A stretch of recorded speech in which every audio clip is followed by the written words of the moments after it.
Hello, welcome to the Foxhole feed, EP030, and we got little baby megatons. We got mini megatons. We got information regarding Final Fantasy VII, Final Fantasy VII's remake. Anyway, we got information regarding Bravely Default 2nd, or what they're calling Bravely 2nd's release date, finally, over here to the Western Europe.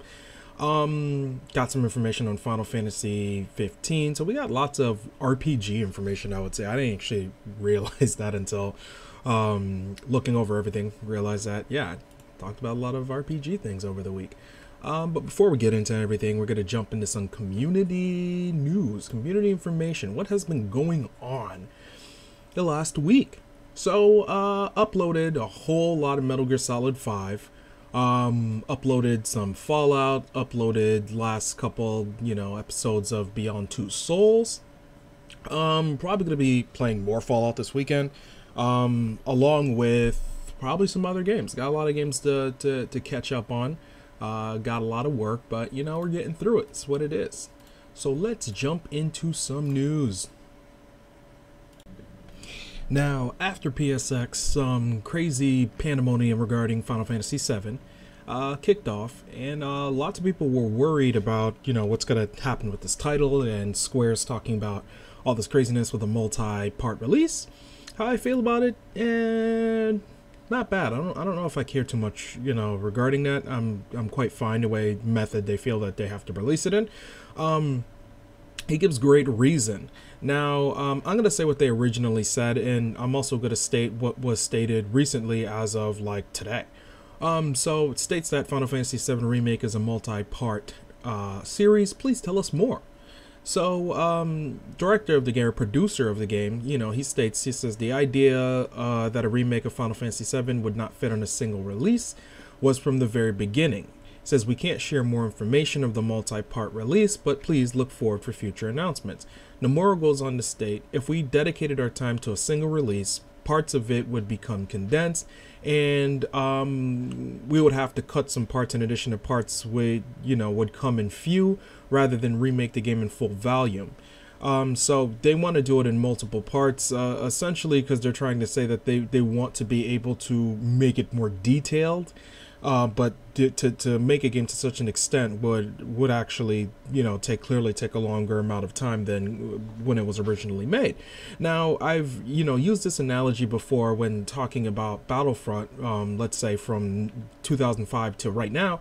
And one of the reasons why I use such an example is because if you have a game that was modded in 2005, used in completely different technologies, doesn't have, real-time lighting, anti-aliasing, it doesn't have all the crazy things that, we have today in games, that we expect today in games. So for someone to say, well, make the game with the exact same things, with, more of the exact same things, and to expect that to be a normal thing is not really, you're not asking for the same thing.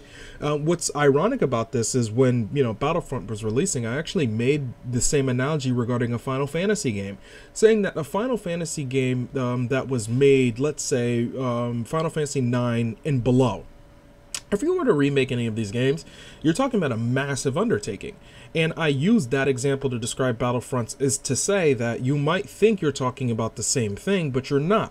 Like, okay, airships are in Final Fantasy games. We know that. And I've also used this reference with Final Fantasy 15, by the way. So let's say you got airships and they're big and they're fancy and you're like, oh yeah, airships, kid. You might love the concept of in Final Fantasy 4, 5, 6, and most of the series, you got an airship, you jump on board and you're going from land, air, sea. Final Fantasy 4, you're fucking going to space, underground, and all this craziness. Sure, that's pretty badass. That's amazing. That's not something that you could just reproduce in 3D with the graphics of what you would see today as a AAA. That's not an easy thing. That's not the same thing, even slightly. Now, it might sound like they're similar things. They're not the same thing. So you can't tell someone, oh, okay, 10 years ago, go make a sprite-based ship that could go up, down, fly. Yeah, it might take them a few months to make. But if you go to a person and say, okay, to today's standards, okay, make that same ship 3D, and make it do the same exact things, you're talking about a completely different complexity It's not the same thing anymore. If anybody tries to dare say it's the same thing, it's 100% completely not the same thing. So I understand what they're talking about in terms of the difficulty of making such a game like this, because you're not really asking the team to create the same thing. You're really asking for lots of different things to be done here. When you're putting it in 3D, you're necessarily doing the exact same thing. And when we had these games in early 3D, 1990, 5, 6, you're not talking about just spitting edge technology. So they're not going to be able to do those things to that regard. Goes on to state how the battle system's going to work. I know lots of people were sort of questioning how that's going to work with this game. When this game was first announced, it was already stated that it was not going to be a better looking version of Final Fantasy VII, and merely that.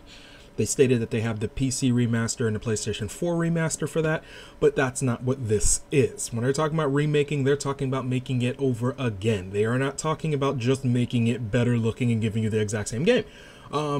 Which I understand. It makes sense. It's the same thing that happened with, Resident Evil's 2002 remake. Resident Evil's 2002 remake is not 100% down to, the same thing as the director's cut. Clearly they had to change things and make things better, bring them up to date. So Nomura goes on to state, in the end, he states that Final Fantasy VII's elements, like their, ATB gauge, and the limit breaks will still appear in the game like they used to. Says please look forward to how the game's going to evolve through the remake. And he also goes on to state that none of the actions that you see happening will require a technique, meaning that you don't need to somehow, be some, Devil May Cry Bayonetta master or some fucking shit like this to play the game, which I understand what he means. He says, by using this new system, we want you to do action battles while being able to fight thinking strategically. You'll still have limit breaks, you'll still have the gauge, you'll still have some of those things. So, and that's actually some of the stuff that I saw in the trailer sort of looks like that's what they're kind of going for, which I'm actually kind of completely fine with.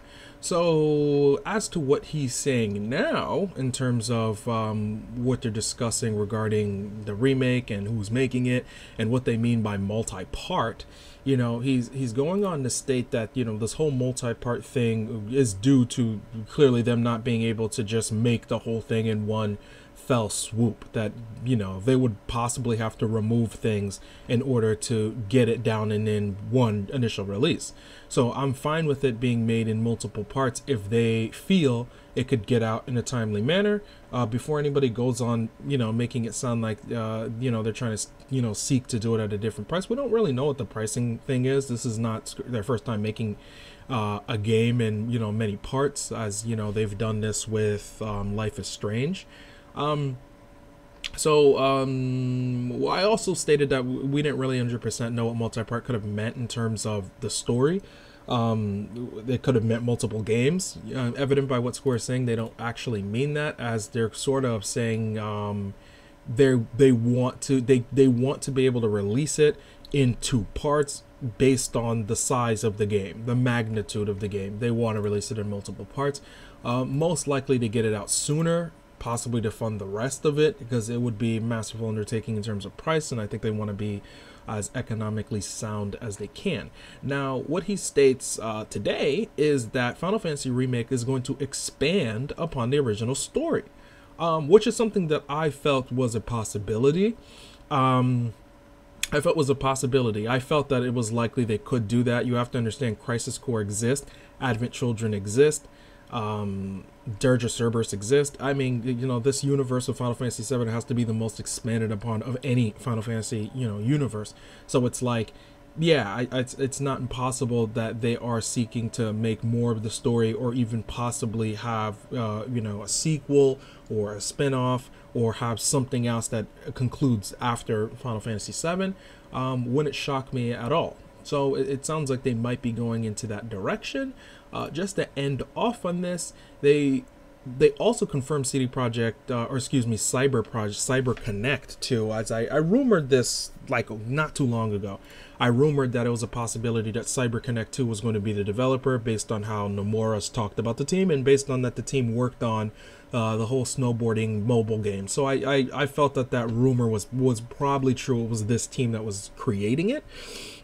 Because this game is a remake, you guys have to understand the team creating it doesn't really matter that much. I mean, the original producers and directors and, you know, lots of those people are still there. So I don't think it's going to truthfully matter what team makes this, as the concept exists nonetheless. If you were to sell me that another team was remaking, you know, Resident Evil 3 or any of these games that already have, you know, finished concept and finished story and finished idea, I wouldn't really care. I mean, consider I don't even care that the people making RE2's remake is not even the main Resident Evil team. I actually don't even fucking care about that. I mean, consider Shinji Mikami's not even doing it. I'm telling you, I don't care. I'm still going to buy it. It's somebody else. When a game is being remade, I don't know how much I care about the main team or not doing it as much as I care about the people who are behind it, producing it, making it be, you know, the remake or reimagining or what have you. So I actually don't really care if CyberConnect's doing it. That's, you know, it's still a strong team. They've still made great stuff like the Naruto games. So Kensei goes on to say that he's okay with this team making this game and that it's normal for, you know, studios like Square to seek external partners on projects like this. He also goes on to state that Final Fantasy VII Advent Children models are not being used as they're old and they're more than 10 years old, and he says they would rather make the adjustments to create a balance between realism, because we also have to understand that these, you know, it's not just something on screen. It's, you know, these things will be moving. They will be in a full realized 3D world, and, you know, they have to animate and look a certain way, so clearly they had to change that. He states that the quality is still being polished. From what I've seen, it looks really, really, really, really, really, really cool. I like how it looks. It looks, if not on par to Advent Children. I like how he looks, if not more so than Advent Children. It's enough that I'm going to say about Final Fantasy VII until more stuff, I guess, come out from it. So in terms of this news wrap-up of FF7, they state the multi-part release on why they're doing it, in terms of how difficult it is to recreate it. They want to leave nothing behind. And they're gonna be held to that. That's something that many have to understand, is Square's gonna be held against this when they make this comment. So, you know, people are gonna want to see that. If you're going to tell us that, you know, Midgar and all these places will be bigger and more explorable because they now are in a full realized 3D world and given the technology to be those things, they better fucking be those things. So from what I've seen, they could be right. It's like they could be right. So from what I've seen, it looks like they're probably correct. That train sequence when they're in Midgard, I can tell you definitely looks like there's more to explore there than what was in the very original game. So multi-part release based on the difficulty. CyberConnect 2 is, you know, confirmed as of right now to be really working on it. And yeah. In other RPG news, Bravely Second, which is Bravely Default's sequel, released in April this year in Japan, is going to be releasing in Europe early 2016. I believe they said February 26th is when it's going to come out. They got a special edition that they posted, which looks, yeah, well, it looks pretty nice. I ain't gonna dog on it. It looks nice. Along with that, they're not stating anything about, you know, the West. Come on, bro. Where's on the West? But like America. When's America getting there? So I'm assuming that ours will be, if not sooner, probably around the same date. Most times, you know, the West actually gets these things before, or US gets these things before, you know, Europe does. Most times. So one can only guess. But I believe it's very likely, statistically, it would be us before Europe. But why announce it, you know, for Europe before America, unless they're planning some announcement in like a couple weeks or something. So it likely might come out maybe afterwards, if maybe that's what they're trying to tell us, which would be unfortunate because I really want to play the sequel. Yeah. Now, during the PSX 2015 event, Sean Layden, Sony Computer Entertainment's American CEO, goes on talking about VR, and he states this is only the beginning. He states that he says we didn't even imagine things that were possible, and he's stating that this is what PSVR will offer, things that they didn't even know could happen. So he goes, a year from now, 2 years from now, we're going to see things that we didn't even imagine were possible. And he says VR is creating an entirely new platform for creative artists. We're really excited about that. Now, VR still is in its like early infancy, and we're sort of in a part where it's good enough to be worked on. The latency is good enough for, you know, developers to convey things that they properly could convey. Clearly it could be better, but they're kind of just starting out, which is, you know, nice. Somebody needs to, you know, grab by the horns and make these things happen. Now, it's stated here by this website, they believe, which I actually believe, that's PSVR is going to be out within the next 6 months. I believe it's likely that it might release in summer, and I believe it's very likely that PSVR is probably going to release with No Man's Sky as one of its titles. I wouldn't be shocked or surprised if they're purposely trying to like set up the launch of PSVR around E3, or try to set up a little bit after E3, or they might be trying to do something, because something's telling me that they possibly want in late May to have E3 and tell people, or early June to tell people about No Man's Sky being on VR, and to let you know that it will launch with it, or it'll be near launch. Something similar to that. It wouldn't shock me if maybe they're gearing up for such a thing. So apparently they're going to be at CES in 2016, which I'm not surprised. I mean, we know that they're going to be at CES. Maybe they're to announce a release date. Maybe they're to show off more products. I mean, not products, more games, but games are products. So they'll be there. No worries. Now, a game that we have not seen in a while that's sort of been in the dark, Rime, which is a game I've been looking forward to for a long time. The developer Tequila Works been spying under Twitter a little bit, and they state the development is still on track. New information is going to be coming soon. I always assumed they're going to be at PlayStation Experience, but you know they weren't there. No information was given. But they're stating that there will be. So, you know, a fan, is asking, when they're going to get some stuff and, what's going on. Saying that the game looks amazing, and it says, we're on track, don't worry. And they state that, soon, apparently. They're just saying soon, new information will be available. And somebody asked, if new information will come, they just stated soon. That is it. So, yeah, the game design uses island environment.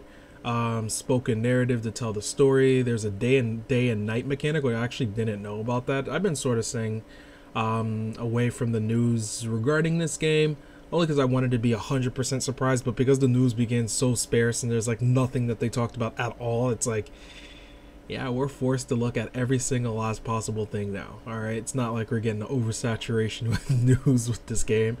So yeah, excited to have this game, at least them, willing to talk about it soon, because I want to know when it's going to release. Now, one of the games that I've covered on here quite a few times, very, very, very, very excited about it, the Tomorrow Children. So the Tomorrow Children, at PSX, essentially announced that they're going to be having closed beta. Closed beta is going to be between January 21st, 23rd. You have to sign up for the beta. It's going to be closed and only by select few. So Q Games announced this during PSX. I didn't really get to cover it because there was just so much that they announced that it's like one of those things that sort of falls through the cracks. So I'm going to leave a link on the bottom so you guys could essentially register your PSN ID. All you need is, to my understanding, like your name, your email address, and just your PSN ID, and I think that's about it. And yeah, so you're gonna get a costume for playing it. You got an exclusive costume for the full game. Oh, I didn't know that. I actually thought it was just for the beta. So for the full game, you get a costume. That's just kind of nice. That's nice they did all that. That's nice. But so you could register to the beta. I'm gonna have a link on the bottom. This game was originally supposed to come out this year and never did. So it's pushed to early next year, but it exists. It's all that matters. That's a good thing. Early next year, with tons of games coming out early next year. Like too much to count. A lot of games. You're talking about Gravity Rushes, remasters coming early next year, and then Deus Ex coming early next year, Street Fighter, and then, you know, Mirror's Edge. It's just, we're gonna be poor. So speaking of betas, a little bit of confusion, a little bit of maybe a misunderstanding on Ubisoft's part, or maybe slightly some late money hatting on Microsoft's part. So anybody who was looking to help themselves to the Division's alpha release on all platforms was, you know, saddened to hear this week that, you know, the alpha wasn't going on, which I know would piss a shitload of people off. Because to my understanding, if you pre-ordered it, you got you got an invitation to the alpha. You get to play it if you pre-ordered it. And apparently they didn't get that. Ubisoft is revealing that the alpha is instead coming early next year. The beta is planned for early next year, early 2016, while the alpha apparently has already, you know, kicked off. So they stated that we're excited to announce those who pre-ordered the Xbox One version while priority access the exclusive closed alpha, taking place during December 9th and 12th. And this is from a blog post by them. And states that anyone that pre-ordered the Division's PlayStation 4 PC can expect early entry into the beta early, you know, 2016. Which I understand that, you know, you're in some respect you're still getting to play a version of it. I just don't think it's right to sort of, I guess, mislead consumers to believe that purchasing or pre-purchasing it would net them something that inevitably didn't net them the same time everybody else got it. At the end of the day, you know, they promised an alpha, they promised alpha, beta, or what have you. And in some respect, you're still, if you pre-ordered it on any platform, you're still getting that. Merely you're getting it at a completely different time. So, maybe I understand that. I sort of get that. I'm not going to, you know, get too... I ain't going to get too angry at them. So I could sort of understand, kind of, where that would still sort of be fair. Maybe Microsoft netted it, you know, end of, you know, at a later time. They got an agreement to have that, you know, on their platform exclusively for a period in time. I don't really see why. It's really difficult to understand how or why. Like, I mean, they're not saying anything and they make a big deal about it, as I feel they should. I don't know the purpose of doing this would really help them. It seems like one of those things you do before everything kicks off, like when it's already, you know, E3 and CS and all these things. Unless this was already confirmed. If this was confirmed long ago, then, you know, I'll disregard it. Maybe this was actually confirmed that the alpha was coming, but the beta was coming elsewhere. I might be confusing that. So they state that the alpha test for Xbox One owners will start December 9th, which means it's already happened. You know, they have to basically have non-disclosure agreements. They cannot tell people regarding what they're playing or show stuff off, and they're warning players that it is an alpha test. It's the same thing that happened with, you know, Destiny. So I'm excited to hear what people say regarding the alpha after the fact, and I'll definitely, you know, pre-order it and help myself to give you guys impressions on the beta when it releases early next year. So yeah. So I would like to end this off on a game that I've been following for quite a while now. Been following it for about 2 years. It's called Project Phoenix. Now, Project Phoenix, good game. Japanese RPG, RTS, hybrid. Lots of notable names behind this. You know, we have somebody from, I think it's David something. It's somebody who worked on Ori and the Blind Forest. We have Final Fantasy, you know, veterans working on here. We have Nobuo Matsu, which is the composer of Final Fantasy series, and some other titles, is lending his musical talents to this game. You have some artists from Final Fantasy series, from Final Fantasy 15, or excuse me, from Final Fantasy 14 and from Final Fantasy 12, you know, lending a hand. The director, I do not know the game's director. This is their game's director, project lead, and producer, Hiroki Urara or something of that regard. And this person has done music for, he's like a music director. Like, apparently he's done music for Diablo 3 and some other titles. Problem with this is this person has never directed a game before. So yeah, I worry about that slightly. But I'm sure, some other talents, could assist them in doing this. From what I see here, it's a good stuff. It's not garbage. It looks like they're getting their concept conveyed properly. How that will go in the long run, who knows? Now, this news of this delay is actually not that big of a deal. Not that big of news, because this actually happened in October about this delay. Now, the delay is not necessarily what I want to cover as much as the news regarding the refunds, which happened yesterday. So they released a statement, saying that, they're expecting the game to come out early 2018, which is kind of insane if you consider this Kickstarter was announced in 2013. But, games take time. They take time to make, and, it happens. I believe, and personally, that's poor direction on their part, that you announce a game at this, date. And this was actually stated to release in March 2015. Yeah, so I'm going to repeat to you one more time. This was stated to release in March 2015. When I first heard about this game, it was 2013. I first heard about it, and which was awesome. And then over a couple of months to like a year or two, I remember reading that, March was when the game was going to come out. Mind you, that's March of this year. So I remember reading that, and I was sort of excited. That never happened. Never released, and it's being pushed back until 2018, which is not a small pushback. You're saying you need 2015, 2016, and 2017 to make this game. So you need more time to make this thing than you've been technically given. There's something wrong. Easily, there's something wrong. That the idea that you thought was an easily conveyed concept is not as easily, conveyed, and it's not as easily realistically made than when you first assumed it. And I mean, this goes again to a person who's never directed a game, directing a game. So that's unfortunate to hear that. I think it's worrisome of the project. I know some people who are on board, who are passionate about it, want it to be a success, and that's fine.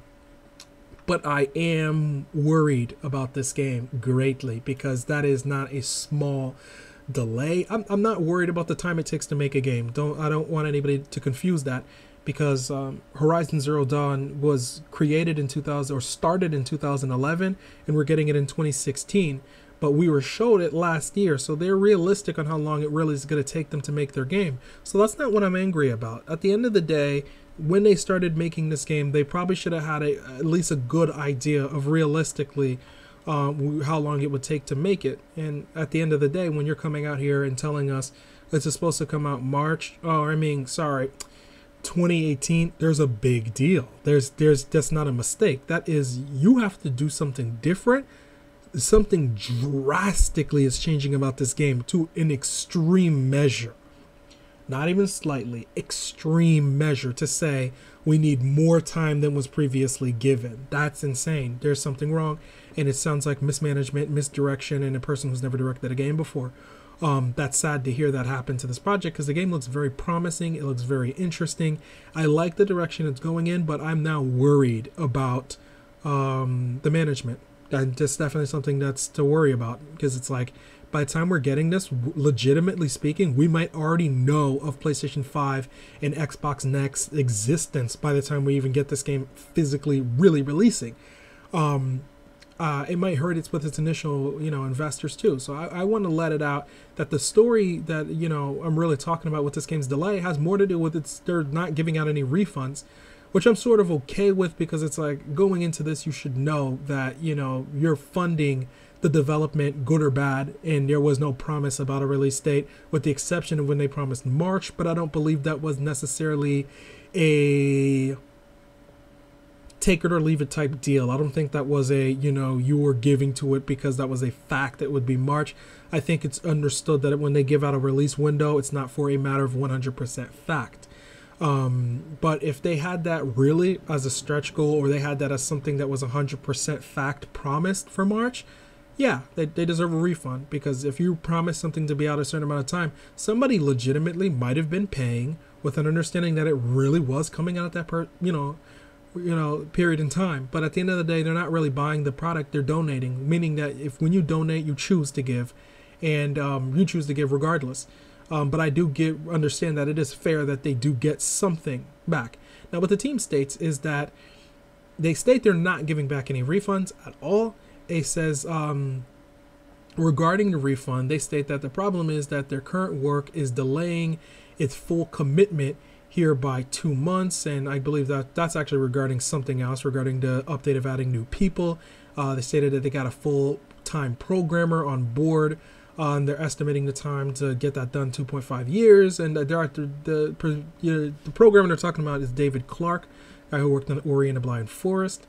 Regarding the actual delaying of the game, regarding not paying them, he states the initial refunds, to give them back anyway to backers, to initiate refunds is to give up on the project, and this is a direct quote, since there would be no money left to complete it. He goes on to say, if we make the decision to call it quits, then we will work out some kind of remediations with backers at that time until we're pressing on. So they're not giving out anything. I think that's kind of messed up. But they are saying that, you know, if that is the case, you know, if it gets to that where it's a large, I guess, outcry of people who want to get their money back, you know, they should get something, you know, give them something to backers in the period in time, whether it be a demo, whether it be something. Because reading the comments from the story I'm going to link to you guys are people who are really genuinely pissed off. A lot of people gave, you know, to this Kickstarter, including myself. You know, I gave to this Kickstarter openly knowing that, you know, this could happen. You know, I'm upset, but not enough to cancel a pre-order or anything like that. Yeah, this has been another episode, Foxhole Feed, episode 20. Look out for our podcast of Into the Foxhole later tonight. Yeah, that's game.